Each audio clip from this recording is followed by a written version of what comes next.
मैं सभी का परिचय तो नहीं है पर सभी का आगे अपना यह तृतीय सत्र हम शुरू कर रहे हैं। आदरणीय आचार्य विद्या प्रसाद मिश्र जी सभी जिस परिस्थिति में हैं और दक्षिण दिल्ली वेद प्रचार मंडल के संरक्षक भी हैं, मैं निवेदन करूंगा सरल वैदिक दिनचर्या यह विषय है। अपना वक्तव्य प्रारंभ करें आचार्य जी।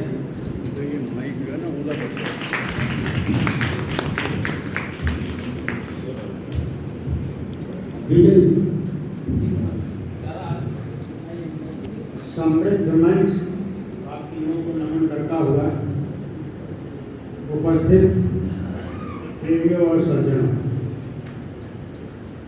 मेरा ये दुर्भाग्य रहा कि आज प्रोफेसर प्रभात जी का पूरा व्याख्यान नहीं सुन पाया, लेकिन थोड़ा ही सही उसे मेरा आधार बन गया। चर्चा का विषय है सरल वैदिक जीवनचर्या। आप शब्दों पर ध्यान दीजिए, जिंदगी को कैसे चलाया जाए, कैसे चला जाए, उसमें आसान तरीका कौन सा? चढ़ है चलना, इसीलिए पैर को बोलते हैं चरण, क्योंकि इससे चला जाए।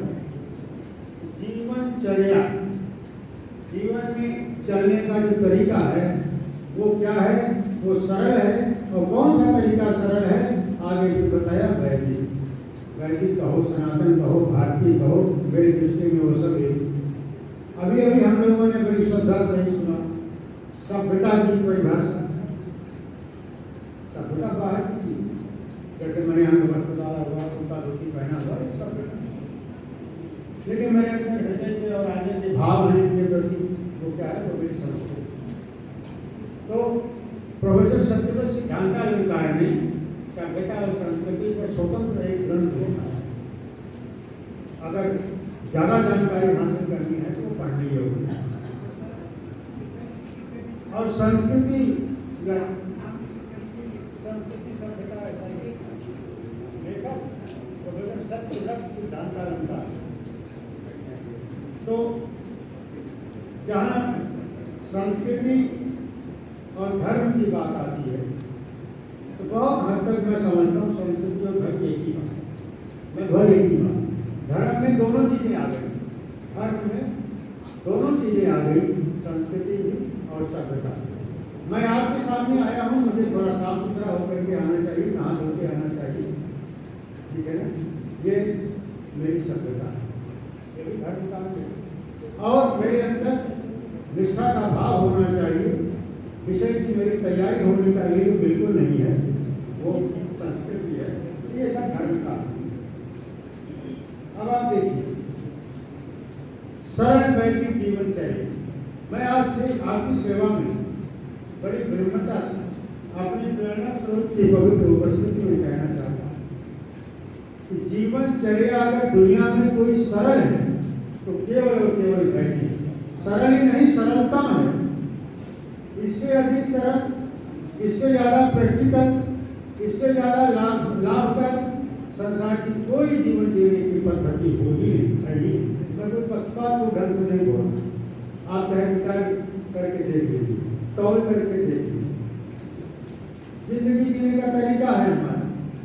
हम लोग आपस में मिलते हैं तो क्या कहते हैं?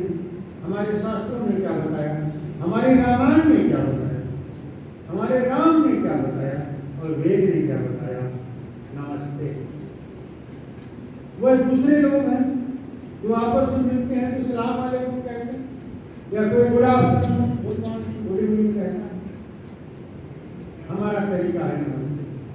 अब वो एक अलग बात है मेरी नौजवान भाइयों को और मेरी बहनों और बेटियों को, इसमें ऐसा कुछ महसूस हो रहा हो कि हम तो पिछले लोग हैं, आउटडेटेड लोग हैं, पिछड़े युग की बात करते हैं, 4वीं शताब्दी।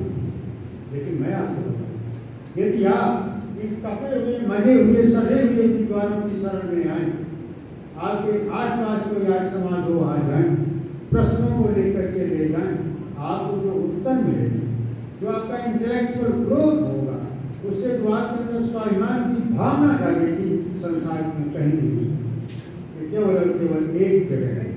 आपके विचार में उत्तम हो बन जाएंगे, और जब विचार मीठे होंगे, मैं नौजवान भाइयों और बहनों के लिए कह रहा हूँ, जब आपके विचार उत्तम होंगे, जिंदगी महान बन जाएगी। सोचने का ढंग विचार जब घटिया बन जाएगा तो जिंदगी घटिया बन जाएगी। उठते हैं अगर विचार तो उठता है आदमी, गिरते हैं अगर विचार तो गिरता है आदमी। हमें फैसला करना होगा कि हमें गिरना है कि हमें उठना है, हमें पतित होना है कि हमें उन्नति की ओर चलना है, हमें बाधाओं से डरकर घबराकर फिसल कर गिर कर मर कर खत्म हो जाना है कि हमको आगे बढ़ना है और मंजिल तो जीवन का उद्देश्य नहीं है शांत भवन में टिक रहना, किंतु पहुंचना उस मंजिल तक जिसके आगे राह, जिसके आगे राह।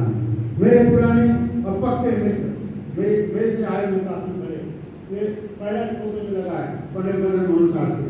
तो हम दोनों अनेक जगह पर विवाह संस्कार में कई जगह दूसरे उत्सव पर इकट्ठे हुए थे। इस कॉलोनी के दो विद्वान हमारे बहुत ही निकट थे, प्रोफेसर तीरथराज जी और एक। तो जब कभी बहुत जल्दी हो और इनके पास बहुत जगह जाने का न्योता होता था एक साथ, तो मैंने देखा कि कैसे शॉर्टकट को स्वीट कट बना लेते थे और किस तरह से संक्षिप्तीकरण संस्कारों का भी और कितनी तैयारी से और तरीके से कर लिया करते थे कि उस जटिल और कठिन कार्य को भी बड़ा सरल और बड़ा प्रभावी बना देते थे। ये खूब और विशेषता लंबे चौड़े प्रबल करके लग रहा था कोई वैदिक धर्म का प्रसारक और प्रचारक था। लोग तो कमी पहनते थे, आमतौर पर पैजामा कुर्ता मिलते थे, तो विषय की बात नहीं है, लेकिन इन लोगों को देख करके लगता है कि हमारी वैदिक जीवनचर्या सचमुच कितनी सरल है। हमने कहा नमस्ते, आपने जवाब दिया नमस्ते जी, नमस्ते। मैं व्याकरण के घात को उस कथा में नहीं जाता, मैं सरल को जटिल नहीं बनाना चाहता, लेकिन जब मेरे हाथ जुड़ते तो जुड़े हुए हाथ की बात तो व्यक्त करते हैं कि पूरी शक्ति के साथ, पूरी ताकत के साथ। और इतने पहले नहीं, इन जुड़े हुए हाथों को मैं हृदय के सामने ले आता, मतलब पूरे हृदय के भावों को लेकर के, पूरे अंतःकरण को लेकर के खुले दिल से, केवल दिखावा में नहीं करता, केवल आपको बताने के लिए जताने के लिए नहीं कर रहा, मैं तो हृदय से सचमुच ऐसा फील महसूस करता हुआ दोनों हाथ पूरी शक्ति के साथ, हृदय की आस्था के साथ, और फिर मस्तक को झुकाता हूँ, मतलब पूरी बुद्धिमत्ता के साथ। बिना सोचे विचारे मैंने आपको आदर नहीं दिया, सोच विचार के जितनी है उतनी शक्ति के साथ मैं आपका आदर करता हूँ, मैं आपको प्रणाम करता हूँ। कितना बढ़िया शब्द है। भगवान राम अपने माता पिता का चरण छूते थे, तो इस जटिल को इस आसान इस सरल वैदिक जीवनचर्या को हमने कितना जटिल बना दिया। आज राधे राधे, राम राम, जय जय भोले, जय माता दी, मैंने कितने तरीके हमने बना लिए आपस में मिलने के लिए।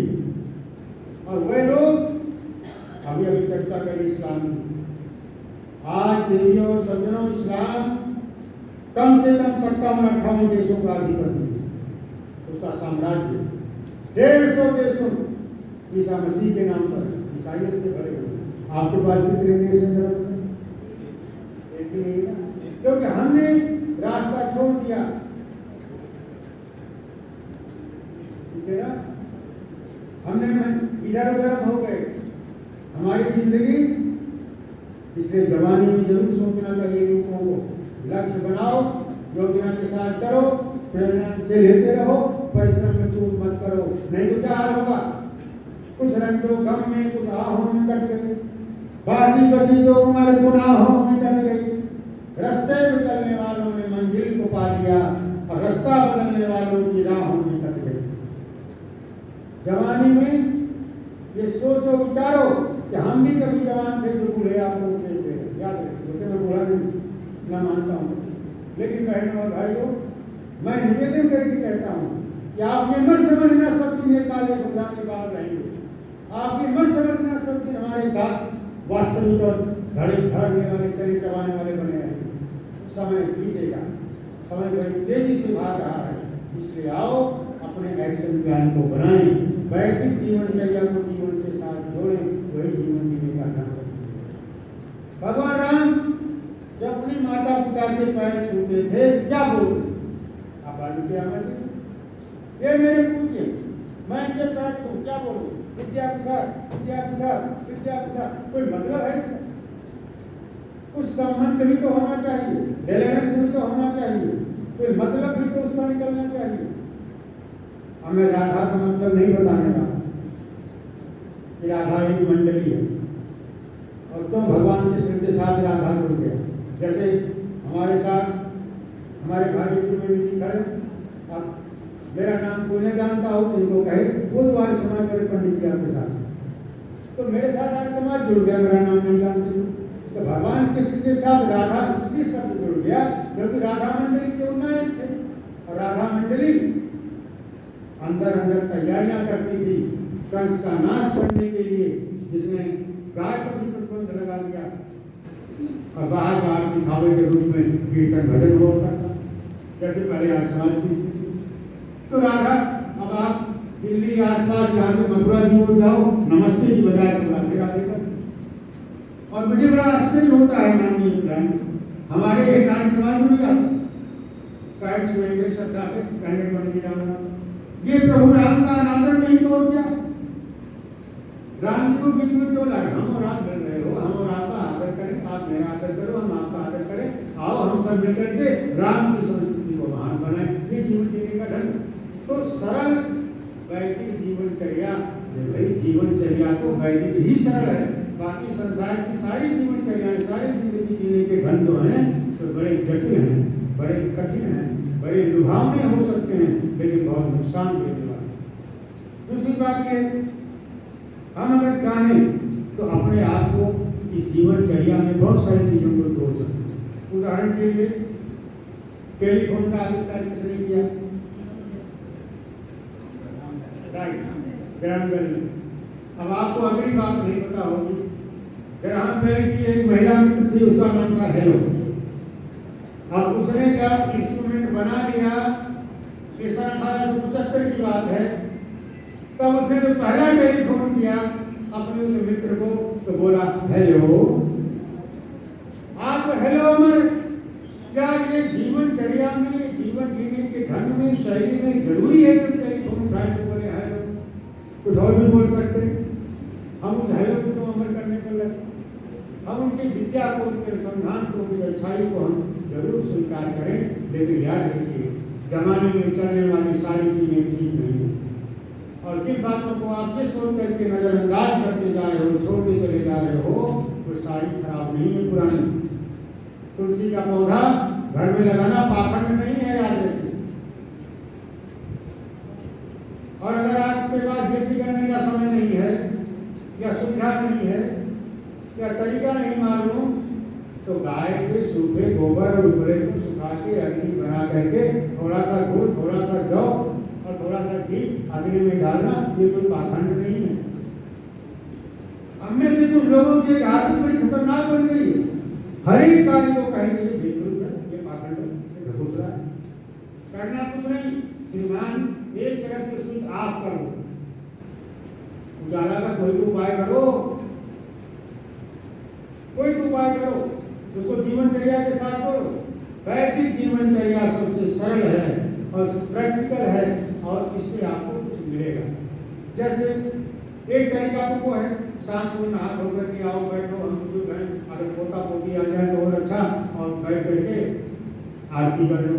घर में आपने मंदिर बनाया, अब जैसे ये नहीं, मैं कई आर्य समाज के परिवारों में जाता हूँ तो जब कई हाथ धोने इधर उधर किसी काम से अंदर गया तो देख लेता हूँ उसकी असलियत और पता चल जाता है कि भाई क्या होता है। तो आप आरती करते हो घर में बैठ करके, अच्छी बात है आप, लेकिन आर्त से आरती बना है मत भूल। तो कम से कम आप वैदिक जीवनचर्या को अपनाओ तो सही, मत की परंपरा को छोड़ करके आप संध्या करना तो सीखो, किसी को बुला करके अर्थ को उसके समझो, करने के तरीके को आप समझो। एक ऐसा यज्ञ ब्रह्म यज्ञ, एक ऐसी संध्या जिसे करने से छूट सन्यासी को भी नहीं। सन्यासी को यज्ञ करने से छूट है, जनेऊ पहनने से छूट है, कोई जरूरत नहीं उसे करने की, आवश्यक नहीं, करे तो अच्छा, ना करे कोई पाप नहीं, लेकिन आप गृहस्थी हो, आप अगर ये नहीं करते तो आप पाप नहीं। पर ब्रह्मयज्ञ तो सन्यासी को भी करना अनिवार्य है, उसे करने की प्रतिज्ञा करो। उससे क्या होगा, आप और जिसको बुलाया उससे भी समझना है, दूसरे को बुलाओ, तीसरे को बुलाओ। कई विद्वानों ने बहुत कुछ लिखा है, समझो। मैं सच कहता हूँ, अभी उनकी योग को हमने योगा बना दिया तो बड़ा अच्छा बता रहे थे। मैं सच कहता हूँ, योग के 8 अंग आपको जीवनचर्या में मिल जाएंगे, संध्या में मिल जाएंगे, और आपको अपने पर गर्व होना चाहिए। मैं ये नहीं कहता कि अगर विदेश में चीज बनी है तो जरूर नुकसानदायक होगी, मैं ऐसा नहीं कहता। हम तो बहुत किसान हैं, और हमारे यहाँ तो चित्र है भगवान विष्णु शेष के फन पर, और फिर 4 हाथ, शंख, चक्र, गदा, पद्म, और लक्ष्मी जी का क्या काम है, चरण दाब रही। इस चित्र को देख करके हमने उनके चरित्र को जानने का प्रयास किया कि देखो कितना महान था वो व्यक्ति जिसने चित्र बनाया। शंख शांति, चक्र धर्म, गदा बल और पौरुष, पद्म त्याग। ये जिसके हाथ में है, ये जिसके साथ में है, वो विष्णुत्व को प्राप्त होगा। ये जो वही विष्णु, वो ब्रह्मांड होगा, वो दिल तंग नहीं होगा, अकेला खा नहीं सकता वो, किसी को रोता देख नहीं सकता वो। और ऐसे व्यक्ति सच्चे आर्य हैं, ऐसे लोग अपनी जीवनचर्या को वैदिक बना के चले हैं। फिर प्रॉस्पेरिटी, फिर प्रसन्नता और वैभव की देवी उनके चरण दाबती है, उनके चरणों में घूमती है, गिरवने लेती है दुनिया की दौड़। और लक्ष्मी का, जिससे लक्ष्य की प्राप्ति, उसको लक्ष्मी कहेंगे। लक्ष्मी शब्द का समझने के लिए संस्कृत की शरण जाना होगा। तो सरल वैदिक जीवनचर्या के लिए हमें इन खूबियों और विशेषताओं को जीवन के साथ जोड़ना और संस्कृति और सभ्यता के समझना अति आवश्यक है, अनिवार्य है। इसके अतिरिक्त देखिए, हम लोगों ने बहुत सारी चीज़ों को जोड़ रखा है अपने साथ, और जो नहीं जोड़ रखा है जिसकी जरूरत है। ऐसी हेलो मैंने बताया, नमस्ते है, नमस्ते की जगह हम क्या कहें, हमें लज्जा आती है नमस्ते करने। और इतना ही नहीं, मुझे ताजुब तो तब होता है जब हम आपस में अंग्रेजी में बात करते हुए 2 ऑफिसर और कोई हिंदी में बोल रहा हो तो उसकी खिल्ली उड़ाते हैं, और घरों में बैठ करके आपस में अंग्रेजी इसलिए बोलते हैं कि हमारा नौकर हमारी बात न समझे। तो उसमें भी कम बुराई है। बुराई इस बात में है कि जो हिंदी बोल रहा है उसको हम कमतर मानते हैं, उसको समझते हैं बुद्धिहीन है, उसको समझते हैं पढ़ा लिखा नहीं है। ये हमारी गुलामी की है। ये कोई जीवन जीने का ढंग नहीं है, इससे कोई राष्ट्र का गौरव स्थापित नहीं होगा। ये कोई वैदिक जीवनचर्या नहीं है जिसको उन्होंने देश तथा भाषा पर अभिमान है, जिसको अभिमान ही नहीं है अपने, जिसको अपनी तेजस्विता पर अभिमान है, झूठा वो करते चले जाएंगे। तो हम क्या कहते हैं, संबोधन समाप्त हो रहे हैं। आज आदरणीय प्रधान जी, आपकी पीढ़ी तो बीत गई, हमारी बीत जाएगी। हम 3 भाई 2 बहन, हमारे पिताजी 2 भाई 4 बहन, लेकिन आपके यहाँ भी होगा। लेकिन अगली पीढ़ी में लाख कोशिश कर लो, डायरेक्टली इनडायरेक्टली सबके एक बच्चा। आने वाले समय में कोई बुआ नहीं होगी या डॉक्टर, आने वाले समय में कोई ताई नहीं होगी, कोई चाचा नहीं होगा, कोई ताऊ नहीं होगी। परसेंटेज पॉपुलेशन आपकी लगातार घटती जा रही है।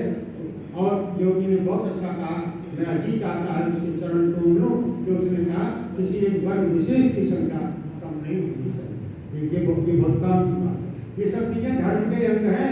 धर्म का अंग केवल पूजा पाठ नहीं है। तो हमने अपनी सरल वैदिक जीवनचर्या को बिगाड़ के और छोड़ करके क्या किया, हमने अपनी माँ को माता जी कहना बंद कर दिया। आप बताओ बेटियों, कितनी है अपनी माँ को क्या बोलते हो? माता जी बोलते हो, मम्मी बोलते हो ना, माँ बोलते हो, तब तो अच्छी बात है, भाग्यशाली। माँ बोलना, अम्मा बोलना, अम्मा बड़ा अच्छा शब्द है। एक है अम्ब, अम्ब माने लोरी, तो लोरियां देने वाली अम्बा, और अम्बा से जब उच्चारण बिगड़ा तो अम्मा, तो अम्मा भी ठीक है, माँ ठीक है। कितने बढ़िया बढ़िया शब्द हैं हमारे अपनी भाषा में। और प्रांतीय भाषा में ही संस्कृत की भाषा लेके जटिल मत बनाओ, सरल बनाए रखो, लेकिन अपनापन तो हो। किस डिक्शनरी में है मुझे नहीं पता, माता जी का मतलब दादी माँ। सर दादी माँ को माता जी कहने लगे, अपनी माँ को माता जी कहता है, हालांकि चलो कुछ भी बुला लो, कोई हर्ज नहीं, लेकिन इससे गौरव स्थापित नहीं होता। ये जीवनचर्या नहीं है, कहीं ना कहीं ये सब प्रभावित करते हैं हमारी जीवन शैली, हमारे जीवन जीने के ढंग को। फर्क कुछ नहीं पड़ता, माता जी कहते चाहे मम्मी कहते, लेकिन मैं कहता हूँ फर्क पड़ता। माता निर्माता होती, अगर आप माता जी कह रहे हैं तो उसके अंदर जो गौरव आ रहा है कि हमने संतान के निर्माण के लिए अपने सारे सुख स्वाद को तिलांजलि दी है, और तब ये हमारा है पुत्र जो हमको कायम किया। और मम्मी का मतलब, और आजकल लोग डैडी को डैड पता नहीं क्या क्या कहेंगे, पिताजी को कोई नहीं कहता, बाबू को कोई नहीं कहता। तो हमारा लेकिन जो वैदिक जीवनचर्या है, चिंता रखते कहते हैं कैसे शब्द आ गए, हमारी जो वैदिक जीवनचर्या है वो इतनी सरल है, इतनी सार्थक है, और इतने उसके गहरे असली प्रेरणादायक अर्थ हैं कि उनको यदि हम अपनाएं, उसके अनुसार चलें और हीन भावना निकाल दें, तो आपकी सहेलियां, आपके मित्र आपका अनुकरण करेंगे, आपके ऊपर अंगुली को उठाएंगे, लेकिन अंगुलियां दोष लगाने के लिए नहीं उठेंगी, अंगुली आपको उदाहरण बनाने के लिए उठेंगी। देखो वो उनके दरवाजे पर जाओ और नमस्ते करो, देखो उस घर में देखो वो अपने पिता को पिताजी कहते हैं, वो अपनी माँ को माता जी कहते हैं, वो दादी को दादी माँ कहते हैं। ये नहीं कि अपनी माँ को मम्मी कह रहे हैं और दादी माँ को माता जी कह रहे हैं, और ये 40-45 साल से शुरू हो गया है। तो इससे जो सरल वैदिक जीवनचर्या है वो जटिल होती जा रही है। ये जो सज्जनों में 1 मिनट भी फालतू नहीं जाऊँगा, क्योंकि मुझे पता है कि भोग और भजन, अच्छा अभी संस्कृत के लोग बैठे हैं, इनकी धातु एक ही है, चाहे भोजन शब्द ले लो और चाहे भजन, ठीक है ना, भज सेवा एक ही शब्द से। तो मुझे याद आता है अथर्ववेद है ना, अथर्ववेद में थोड़ा सा बोलो के लिए बात कर लूँगा बेटा, ये तो जवानों की बात है। अथर्ववेद में जो 12वां कांड है उसका नाम भी पृथ्वी सूक्त है, उसमें कुल 62 मंत्र हैं। तो पहला ही मंत्र है, और वो मुझे लगता है कहीं ना कहीं जीवन जीने की तरकीब बताता है। ऋतमोग्रम, शुरुआत है सत्यम बृहत् ऋतमोग्रम दीक्षा तपो ब्रह्म यज्ञ पृथ्वी धार्यति। तो इन विशेषताओं को जोड़ लो, जीवनचर्या जो वैदिक है एकदम सरलता के साथ आपके जीवन के साथ जुड़ जाएगी और आप क्यों नहीं बन जाओगे। सबसे पहली बात क्या, इसमें 8 खूबियाँ बताइए, 8, और शायद इसलिए आप वो जो मंत्र पढ़ते हो जाओ कि देखते हो नौजवानों, मेरी बहनों और बेटियों, आज समाज के संकट में आओ ना, आप आना तो शुरू करो, आपको ऐसी खूबियाँ सुनने, देखने और करने को मिलेंगी कि दुनिया में कहीं नहीं मिलेगी। यह मैं बड़ी विनम्रता होगा, लेकिन बड़ी सच्ची बात आपको बता रहा हूँ। आप आर्य समाज के सत्संग में जरूर आइए। मैं ये दावा नहीं करता कि हर सत्संग में आपको मोदी मिले, लेकिन ये दावा जरूर करता हूँ कि आपका आना व्यर्थ नहीं जाएगा। आप आते रहेंगे, आते रहेंगे, आते रहेंगे, तो आपको वो मिलेगा कि दुनिया में कहीं और नहीं मिल सकता। आपको अपने परिवार के प्रति गौरव होगा, अपने जीवन जीने का ढंग पता चलेगा। ये देखो 108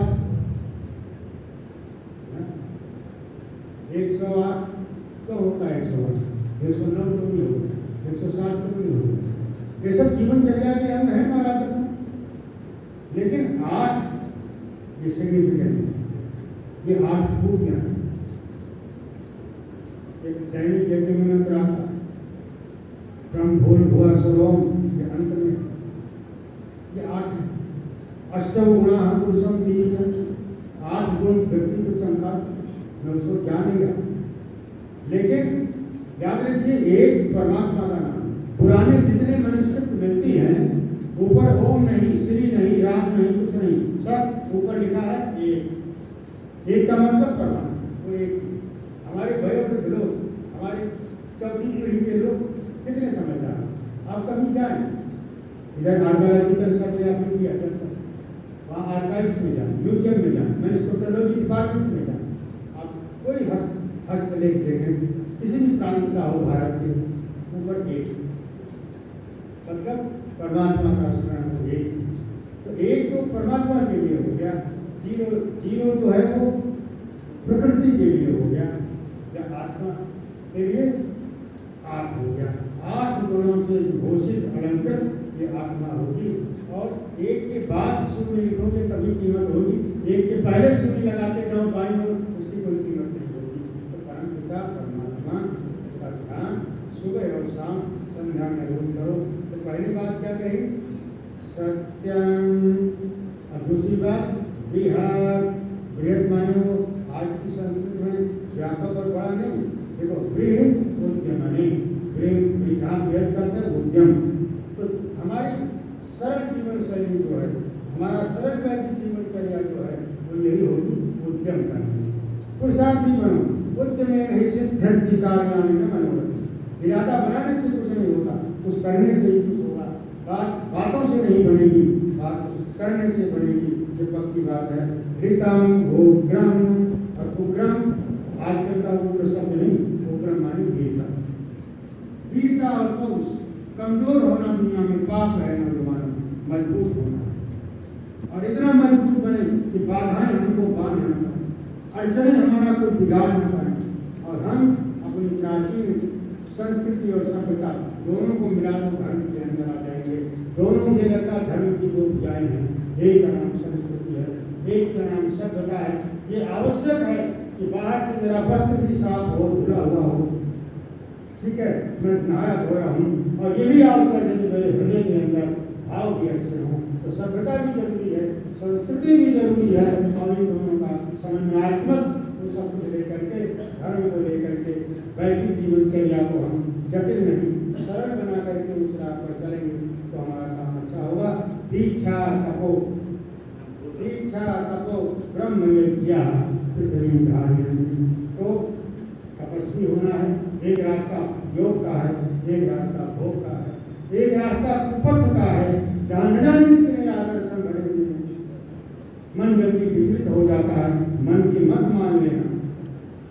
मन की मानोगे तो ये सब कहेंगे मनमानी कर रहा, मनमानी नहीं करना भाई, बुद्धि की मानना, ताकि ये कहें कि बुद्धिमानी कर रहा है।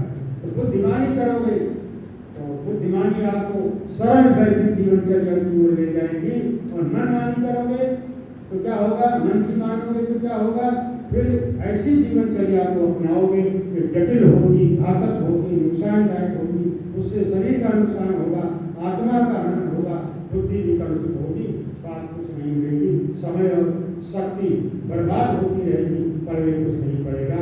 इसलिए आओ वैदिक जीवनचर्या को अपनाएं, सुपथ पर चलें, कुपथ के आकर्षण को टुकड़ा करके हम अपने आप को धन्य करें। कि ब्रह्म उसको जाने बगैर, वो जो सारे यूनिवर्स का जो रचयिता है उस प्रभु की शरण में सुबह शाम बैठो तो सही, बैठना शुरू तो करो, इतना आनंद आएगा, इतना आत्मिक उत्थान होगा। मैं कहता हूँ कोई पाखंड कहता कहीं, कोई आप पर हंसता है, हंसने दो, आप कहीं भी अकेले में जिस तरफ से हवा बह के आ रही हो, सूर्यास्त से कुछ देर बाद आप आंखें बंद करके बैठ जाओ, एक बार ध्यान तो करो जगत रचयिता का कि वाह प्रभु तूने मुझे अच्छे माता पिता दिए, तूने मुझे इतना अच्छा बदन शरीर दिया, कोई भोग नहीं, कोई दुख नहीं, खाने पीने का इंतजाम दिया, और कुछ मत करो, दिए हुए के लिए दाता का धन्यवाद करना शुरू तो करो। आनंद इतना आएगा, सरल ऐसी बन जाएगी जीवनचर्या, आप उसको व्यक्त नहीं कर पाओगे, भाषाएं कमजोर कर जाएंगी, और जब शुरू कर दोगे तो आपसे कहा नहीं जाएगा, आप रोज करोगे। अच्छे और सच्चे कार्य में कोई अड़चन आए उसकी परवाह मत करो, बाधाएं ना हो तो मजा किरकिरा हो जाता है। फिर जवानी किस लिए होती है, युवावस्था किस लिए होती है, शक्ति किस लिए होती है, वह पथ क्या, पथिक कुशलता क्या, जिस पथ पर बिखरे चूर न हो, नाविक की धैर्य परीक्षा क्या, जब धारा ही प्रतिकूल न हो। धन्यवाद, नमस्ते।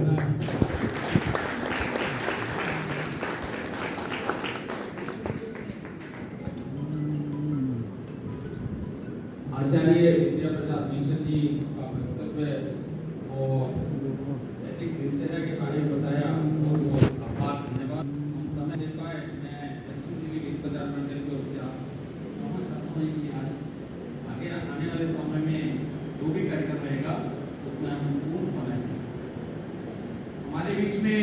आदरणीय ओम प्रकाश यजुर्वेदी जी हमारे दक्षिण दिल्ली वेद प्रचार मंडल के संरक्षक हैं, मैं निवेदन करूंगा बलराज जी से उनका स्वागत करें।